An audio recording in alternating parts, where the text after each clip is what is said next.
امام احمد بن حنبل کہ یا اللہ تیرے تعالیٰ کے لیے قرآن ہے، لیکن یہ تو بتائیں سمجھ کر پڑھنے والے کے لیے یہ بغیر سمجھ کے پڑھنے والے کے لیے رب کا سننا چاہتے ہو پیغام؟ سننا چاہتے ہو؟ رب نے کیا کہا؟ وہ مکانہ والا رب نے فرمایا میرا کلام سمجھ کے پڑھو یا بغیر سمجھ کے پڑھو میں تمہیں مل جاؤں گا۔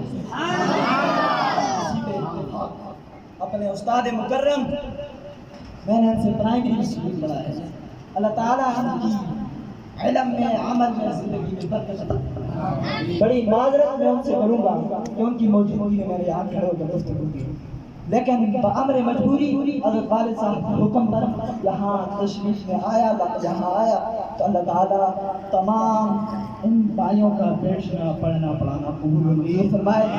بالخصوص آج کی اس محفل کے مہمان حضرت مفتی صاحب دامت برکاتہ کے صاحبزادے حضرت قاری حذیفہ سے کہ اللہ تعالیٰ اس کے پڑھنے پڑھانے کو قبول و منظور فرمائے اور تا حیات اس سے قرآن کی خدمت کرنے کی توفیق عنایت فرمائے۔ وآخر دعوانا ان الحمد للہ رب العالمین۔